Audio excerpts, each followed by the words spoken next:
Sit your ass down. It's time for Hot Topics. I'm your host, ANAZIA and this is ANAZIA After Dark. Straight from the source, Megan Thee Stallion confirmed Klay Thompson was cheating on her while she was playing house, cooking meals for his family, putting up with his aggressive behavior during basketball season, and we would have just never known. She looked so happy courtside. They seemed so in love. She was so supportive of him.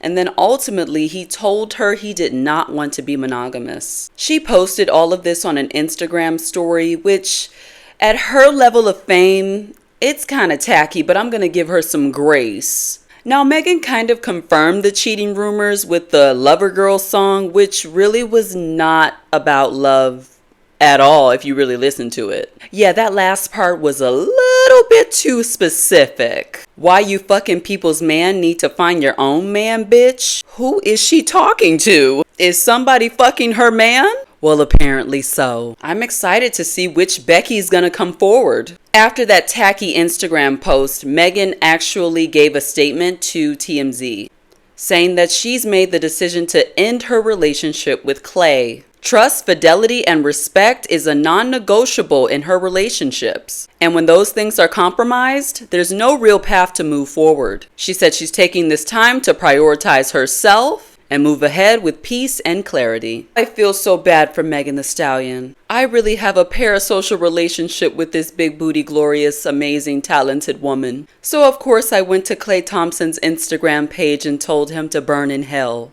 I really thought that this was endgame for her and that they were gonna get married. She seemed so happy, but I guess behind closed doors, you never really know what's going on. That's why I never am too quick to say couple goals regarding anyone's relationship. Klay Thompson is a biracial with a white mom. That should have been red flag number 1. Just kidding. There were so many blind items that said Klay was cheating on Megan, but I didn't want to believe it. I thought he was the golden retriever type. But you know what? A golden retriever is still a dog at the end of the day. The blind items were also stating that this whole relationship was a PR stunt to revive Megan Thee Stallion's reputation. A lot of people turned against her when Tory Lanez went to jail, and some people still don't believe her to this day. So I guess he was supposed to be her savior, and it was inevitable that they were going to break up anyways. Someone like Klay Thompson, he'll probably get a bunch of backlash for maybe 1 or 2 months, if that. And then everyone will just forget about it.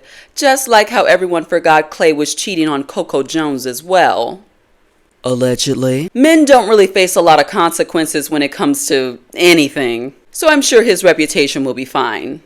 And then Megan Thee Stallion would look like the devoted girlfriend that was, in the end, betrayed. But that's just one theory. The men that Megan Thee Stallion have around her have always done her so dirty. Moneybagg Yo, Partisan Fontaine, Tory Lanez, we all know what happened with that situation. I don't even think they dated. I think it was like a fling. She also said that every time she slept with Tory Lanez, she was drunk at the time.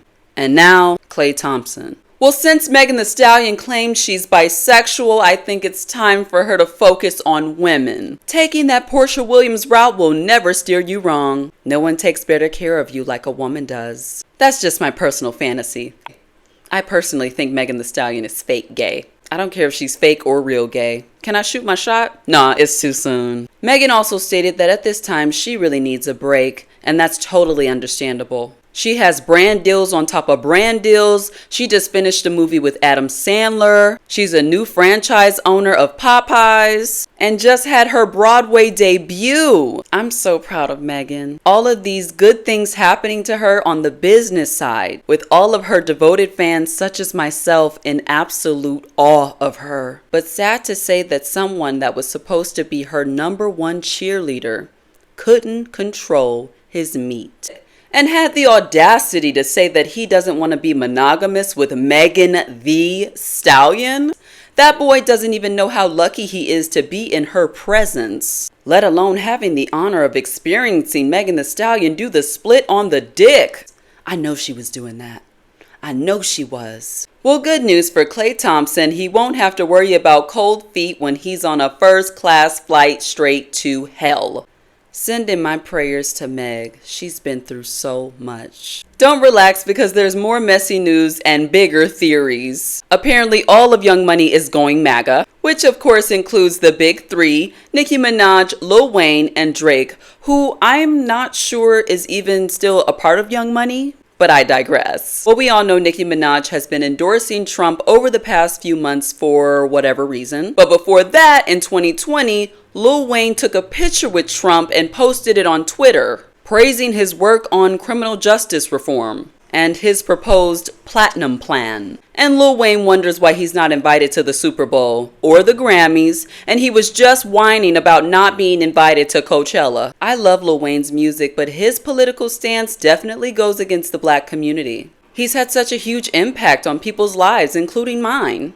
I love a good metaphor, a good innuendo, but his behavior has been questionable for a very long time. It's coons like him that really stop us from moving forward. Okay, so here's the most recent tea. We did Nicki, we did Lil Wayne, and now it's Drake. The internet is in shambles, stating that Drake is calling his album Iceman to mess with the search results regarding immigration. I'm sorry, are we talking about music or SEO warfare? The internet really said forget about conspiracy theories, we're doing marketing theories now. I'm actually really impressed with the level of thinking that went into this. I don't know, everything is not a master plan. Sometimes it's just a name. Like Ice, like maybe he's referring to his jewelry, or maybe he's saying he's a cold ass rapper. Like there are so many things he could mean when he says Ice. The internet got bored and created an entire storyline from an album name. Need I remind you that the quote-unquote certified pedophile is from Canada? I don't think he's in American business like that. At this point, I'm not even waiting for the album. I'm waiting for the next conspiracy theory. Iceman. He named his album Iceman.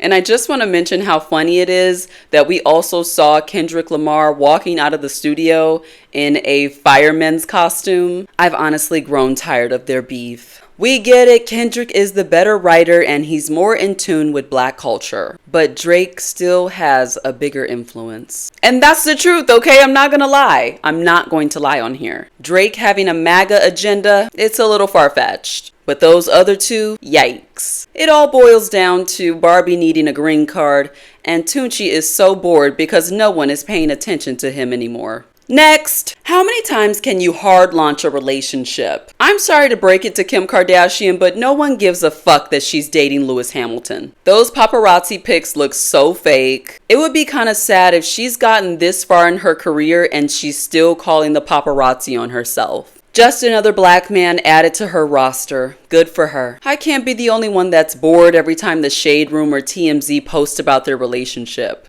And they always post about Kim and Lewis during a really slow celebrity news week. Clap if you care.